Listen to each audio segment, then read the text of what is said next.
How we doing, everyone? My name is Will Holdren. I'm the host of the Willpower Podcast. Today we have an incredible individual who I actually also met at a Create conference.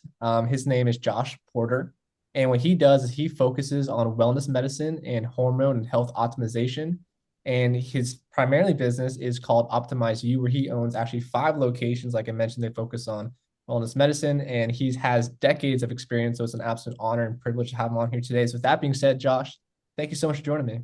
Thanks, Will. It's a pleasure, man. I'm excited. Yeah, I love it.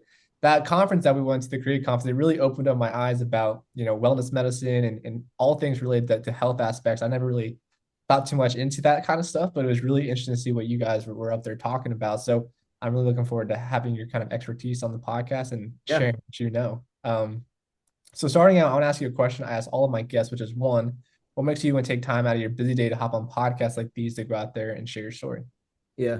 Man, I really just have a passion to help people, to be an advocate for people.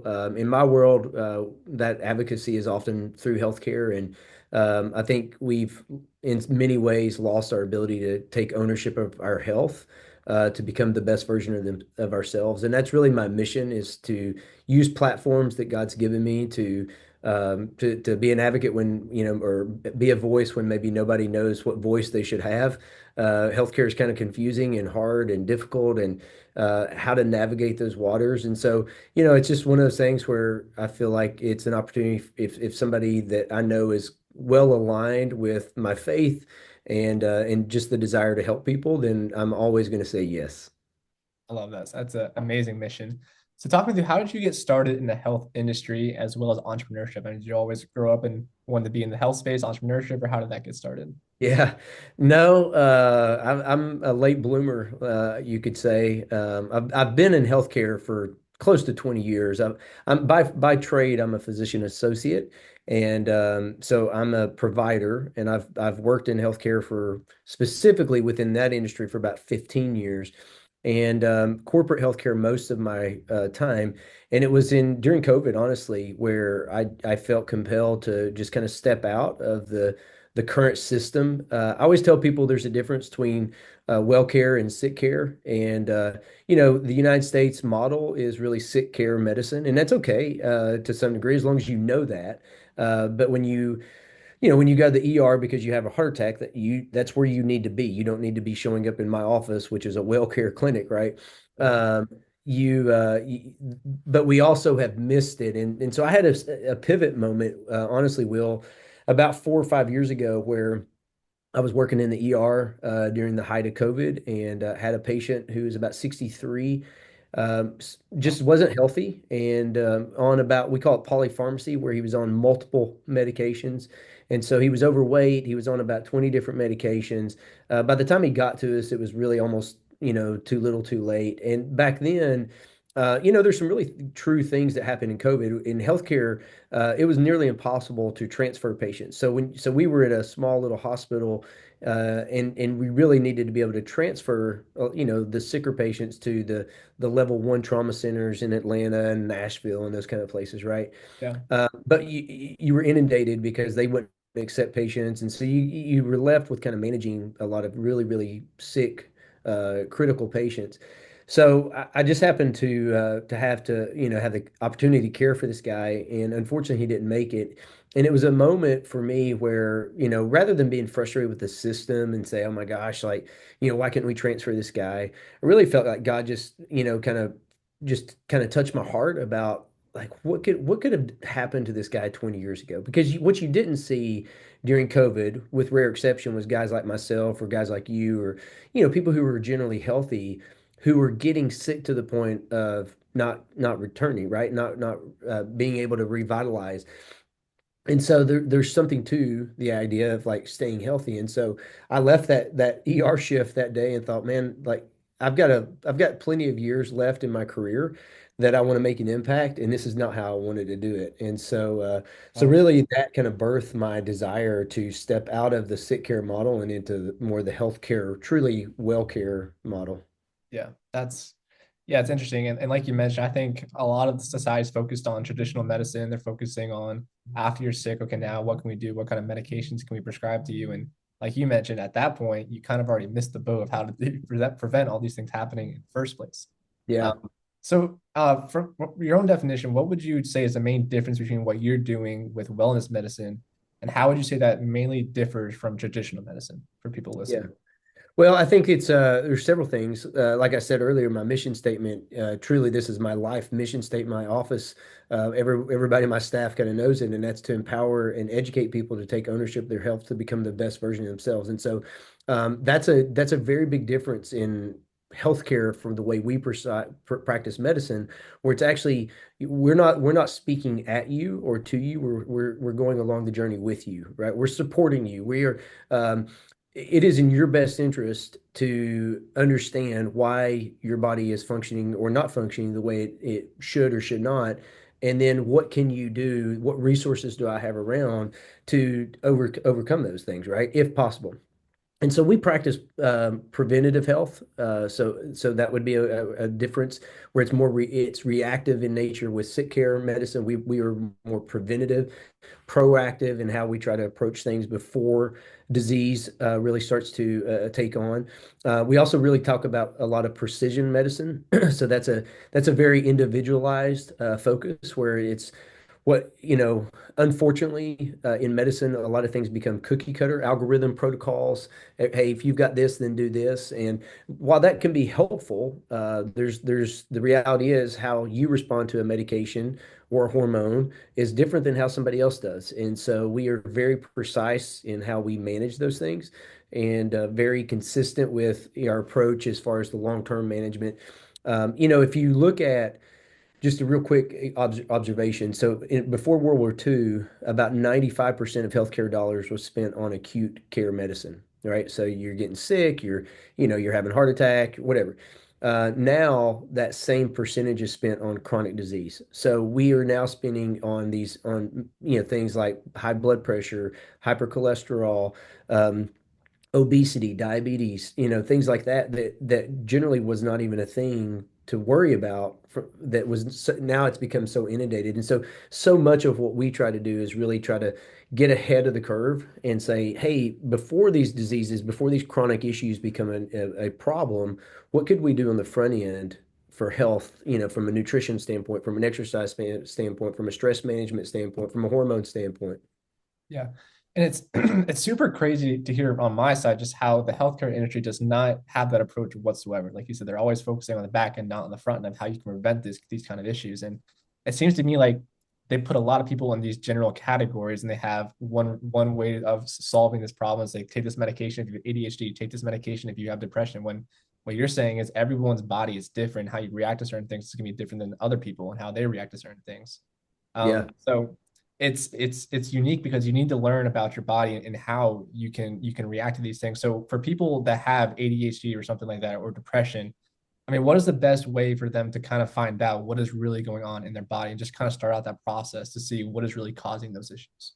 Yeah, well, I mean, I think so. So mental health is a very complicated concern because there's not a pill for that, right? I mean, while there may be some medications that can suppress or control, and I'm not saying that no one should ever take an antidepressant.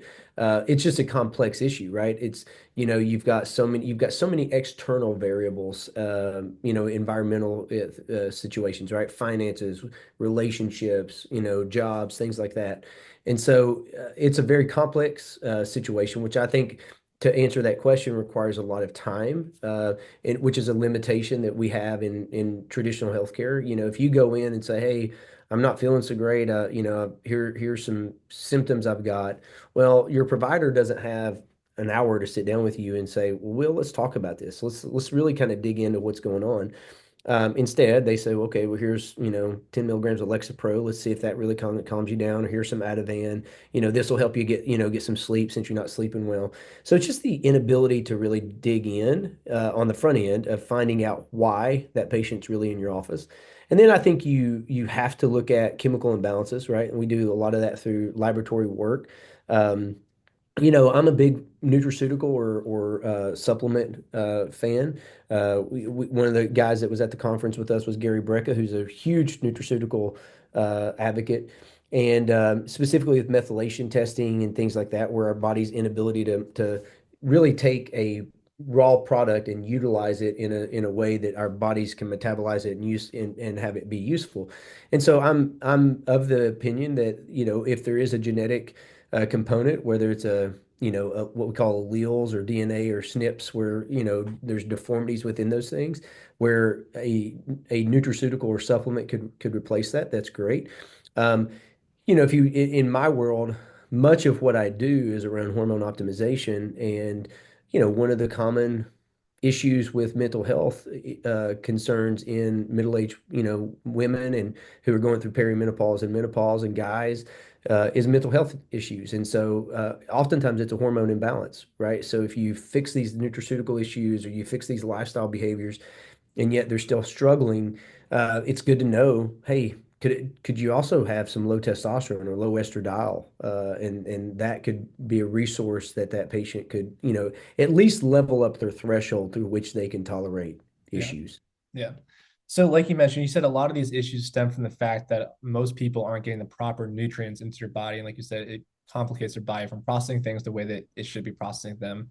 And then also could be hormone imbalances. So, I mean, it's interesting to me because in America, we're one of the most powerful countries. And I think what Gary Brecka said at the conference and what you also said was just that we're one of the most unhealthy countries out there, and just by the foods we're putting in our bodies. And that leads to what you're talking about, like in these nutrient imbalances. So, just based off that, I mean, what would you say are some of the main foods that people should be cutting out just to be healthier overall? Yeah, I mean, I think if you could just choose one thing, processed foods, right? Processed foods, sodas, any anything that really is chemically engineered, man-made, so to speak. One of the things that I always talk to my patients about is getting close to the source as possible. So I talk about one ingredient foods, right? So things that are growing out of the ground, fruits, raw honey, oats, potatoes. Those are carbohydrates, but they are very different than potato chips, right? And so moving away from those things, cereals are just absolutely horrific. Majority of cereals are something you should not, and think about the convenience that we look for in food, right? We're giving our kids Lunchables and processed deli meats and cheese that's not real cheese, and we're having because it's convenient, because we're a busy society. And that's the lie that we've been told is, hey, because we've got to be so busy, here's these convenient foods. But to me, I jokingly say, if it comes in a box, I'd probably think twice about buying it. And another, kind of cheat code that I always give my patients is shop on the outer rim of the grocery store, right? If you shop along the deli sections, and you're really, some of your higher quality cheeses and meats and things like that are going to be on that peripheral area of the grocery store, not in the center. In the center is where a lot of your processed foods, boxed stuff, and things like that are found. And so, yeah, that's the easiest thing to do is eat as fresh as possible, eat as simple as possible. I'm a big fan of a carnivore type approach, so I eat majority protein based from an inflammatory standpoint, but that's not for everybody. But that can be kind of strict, but you just got to find what works for you. Right. And like you mentioned, stay away from the processed foods. And our society, like you mentioned, everything's just fast, fast, fast, and everyone want things so quickly, and that ultimately, like you mentioned, leads to processed foods. So another topic you just brought up is inflammatory. I think a lot of people out there, they struggle with that and they really don't know how to get rid of that. So just based off that topic, I mean, what are some quick health tips you could give on, lowering inflammation in your body? Yeah, I mean, I think food is probably the primary resource. As far as things that you can control. Uh, Most carbohydrates are going to be pro-inflammatory. So when you are, and if you look at why does that matter? Well, inflammation is where disease occurs, right? Inflammation is where, cholesterol starts to wreak havoc in your bloodstream, right? Because cholesterol by itself is not actually evil, but the inflammatory process in the inner walls of the cardiovascular system that are derived because we're so inflamed, or skin issues because we're so inflamed. So yeah, I would get away from as many processed foods. I'd get away from as many, refined sugars or simple sugars, sodas and things like that. Um, those are very easily. I would try to move away from a lot of chemical like deodorants and shampoos, and really move away from these we call them endocrine disrupting chemicals, but there's so many, you know, estrogenic type factors that promote inflammation, or we call them PFAS, or forever chemicals that are found in drinking water, fluoride and all these things that are in our system. We have to be more diligent about really thinking about what we're putting in our mouth. And then, from a non-food standpoint, sleep is a big one. Sleep, poor sleep. And I always joke, this is one area that I struggle to practice what I preach. I don't sleep well. I've been up since 3 o'clock this morning, so it's just not something that I'm gifted at. But when you wake up super early, or when you don't get enough sleep, you have a hormone called cortisol that can promote inflammation, and it rises really earlier than it should. And so when you're dealing with things like that, you're going to have these pro-inflammatory bouts. And so looking for stress management, sleep management, food intake, and then again, hormones, right? Women in particular, I'll just use them because menopause is a factor where the loss of estradiol is pro-inflammatory. And so the replacement of those hormones can oftentimes help with the ability for somebody to fight inflammation. And then there's other products and medications. We use glutathione, which is a really strong antioxidant that patients can use. We use NAD, which is a coenzyme that kind of helps your body fight inflammation. So there's some really, really cool products out there that aren't NSAIDs or anti-inflammatory medications that wreak havoc on your system. Gotcha. And like you said, it's a confusing space and people don't know where to get the right information. And so it's so easy to just pick up one thing and then that leads to inflammation, and pick up another thing and that leads to inflammation. So I'm glad you're sharing all this. And another point, great point you mentioned, was sleeping. And I think a lot of people struggle with sleeping nowadays, especially because of cell phones, and people are on that constantly, and it kind of messes up their whole system. So on the sleep topic, I mean, what would you recommend just to kind of help better sleep, to get longer sleep and more productive sleep? I mean, is it magnesium before you go to sleep? Is it staying off your phone before you go to sleep, not eating before a certain amount of time, or what's your Yeah, all of the above. recommend? Fasting before bed, if you could fast a couple hours before bed, that would help. One of the things Gary Brecka talks about is contrast showers about an hour before bed. So you get this really warm water on the nape of your neck for a couple of minutes, and then you flip it to cold water, and you try to stay there for 30 seconds to 60 seconds, about an hour beforehand. We talk about sleep hygiene. That's kind of how I reference this. I'm big on really trying to get blue light out of the, situation. So getting away from screens, and again, this is not something I'm perfect at. I encourage most people, I'll use myself as an example, talking about last night. I typically leave my phone out of my room. And for whatever reason, I kept it by my nightstand last night. And at 2:17 this morning, some notification went off on my phone. It didn't buzz, it just popped on, right? So the screen came on, and I happened to be facing that screen, and I woke up and I could not go back to sleep. And so that was the struggle that I had until I finally got out of bed around 3. But the issue was I had put my phone where I shouldn't have put it, right? So I learned, but that's a big one, is really getting away from, a lot of electronics and exposures. Sleeping with the temperature kind of cool, that can be helpful. Wearing eye mask, that can be helpful. Yeah, that would probably help me this morning had I not, had my phone right beside of me, because I wouldn't have seen it. Gotcha. At the same time, you're an entrepreneur too, so like you said, it's hard just to stay away from that kind of stuff, and it's hard to get more sleep when you're working constantly. You're running 5 different locations. I mean, there's a lot of stuff that you got to be on top of. So Yeah, that's right. it's definitely a balancing act. Um, Another thing you talked about earlier was water, and how important it was to get the right kind of water into your system. That's not just tap water, or maybe not even Mhm. filtered water. So do you mind expanding on that? Because I think a lot of people have misconceptions about water, and just really like what you should be looking for to get water into your system to make it the most appropriate to helping you get healthier. Yeah, hydrogenated water would be, and that's a machine, or I guess a bottle that you buy that actually adds hydrogen back into the water. Is probably the best thing you can do when it comes to what's the best water. But not everybody wants to make those kind of investments. A good hydrogenated water bottle is probably $250.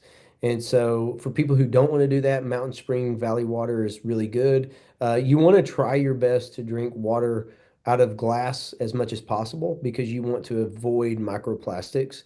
And so majority of the, water bottles that we're using that are plastic have, the BPA and the microplastics. And again, those kind of wreak havoc on our system and are pro-inflammatory. So I'm a big fan of water. Now, in a pinch, I'm going to drink water out of a plastic water bottle over nothing, right? But in an ideal scenario, spring water out of a glass would be, exceptional if you're going to the grocery store, or stopping by a convenience store and you've got to pick something up. And then a hydrogenated water bottle is probably the elite. What is the benefit of adding hydrogen to water? Does that just make it more alkaline at the end of the day, or It how does it? does. Yeah, it just helps with your immune system, helps with inflammation, helps restore. It's called a mitochondrial health, so how our bodies restore and carry oxygen. So the mitochondria is really the powerhouse of the cell, and it replenishes the cell's function. And so you're basically giving your body an alkaline state that allows yourself to fight and keep inflammation really low and just function at a very high level. Interesting. Okay. It's just benefiting the mitochondria, the powerhouse of the cell. Remember that from That's basic science class. So Yeah. there you go.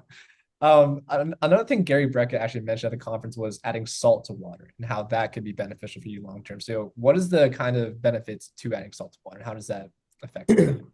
Yeah, one of I mean, the main issue with salt is the minerals. I think like he talks about Baja Gold sea salt, and 91 minerals inside of that product. And so when you talk about essential amino acids or essential vitamins and minerals, these are things that our body has to have to survive.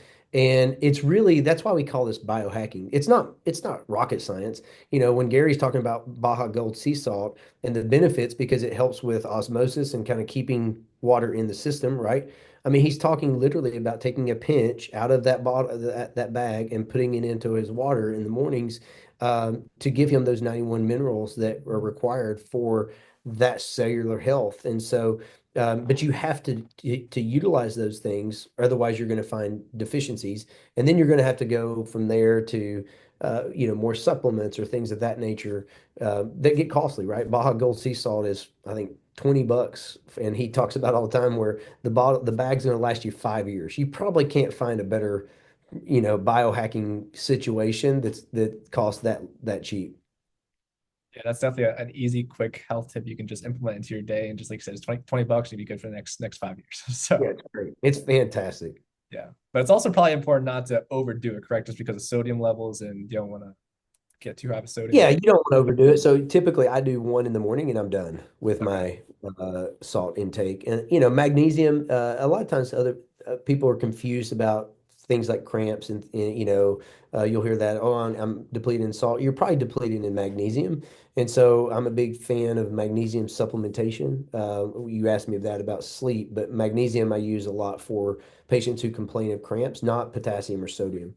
Okay, awesome. I actually got a bottle of magnesium after that conference too. I'm like, oh, I'm gonna add that to what I'm doing Yep. daily. So probably Fantastic. can't hurt. So I know we're almost run out of time. So I got a couple more questions for you before we Sure. so going forward for you, I mean, obviously you've done so much. You made a pretty big pivot in your career during COVID to go into optimize. You know, you have 5 locations. I mean, you're growing and you're spreading a really great message, and you're also doing it as a faith-based entrepreneur, which I absolutely love. But looking ahead for you, I mean, what are some of the main goals you hope to accomplish here in next year or two? Yeah, well, I'll tell you, just super vulnerable is also have been married for 21 years and I've got 5 kids, and I don't know that I've got that figured out yet. How to find I don't know that balance is even a word that fits into my vocabulary, because it is a grind, right? It is a daily, perpetual, just go go go with the desire to impact a lot of people, and so you know. I think what do I want to see over the next year or two is continue that mission, right? Continue to impact people, to continue to replicate myself. One of the things as entrepreneurs you find pretty quickly is that you are the rate limiting factor in a lot of your success. And so when you first start, if you have something in you, that God's put in you to then go out and impact people, you've got, in order to really broadly scale that, you've got to help other people find that in them. And so that's been so learning, finding that that's a weakness of mine is that I'd rather kind of just hold on to it myself and do it myself. And I trust me more than I trust anybody. And that's not how you equip people. That's not how God intended it, right? God put something uniquely in each one of us.